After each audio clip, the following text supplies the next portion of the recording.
100 miles off Vieques, the standoff means that the Eisenhower Battle Group may become the first U.S. Armada in the event to go overseas without fire training. The problem is not academic. The Eisenhower already has orders to steam to the Persian Gulf in a few months, where its friends will fly combat air patrol over Iraq. One of those pilots is Commander Tony Ludovici. He's about to launch his F-14 Tomcat training mission that he will not be to complete. We went along to understand the problem from the cockpit. Okay, we're next. That's right, your life right here. Here we go. The catapult yanks the F-14 off the deck in just over 1 second, from 0 to 150 miles an hour by the time the wheels leave the ship. Ludovici's mission is to bomb a simulated surface-to-air missile site on Vieques, exactly the kind of strike he will face in Iraq.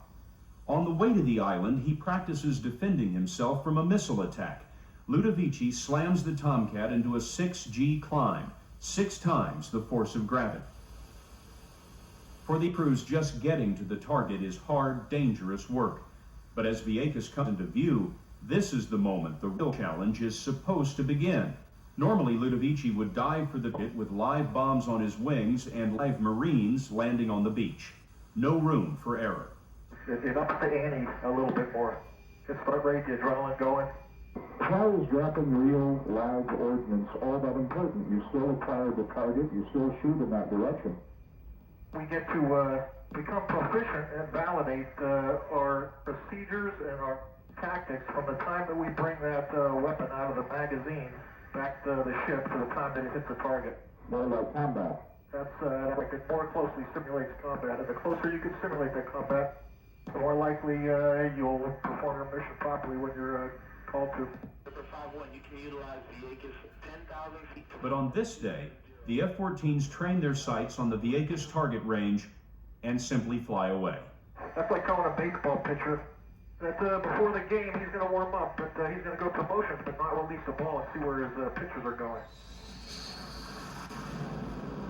Back on the carrier, Ludovici can only wonder whether the mission might have been a success. We have some aviators in this squadron, in this air wing, that have recently showed up.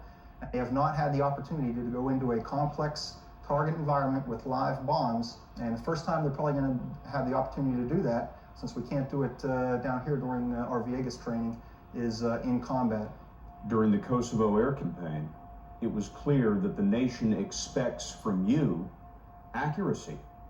No collateral damage, no dead civilians. No doubt about it, and we have the ability to get that accuracy, however it takes training.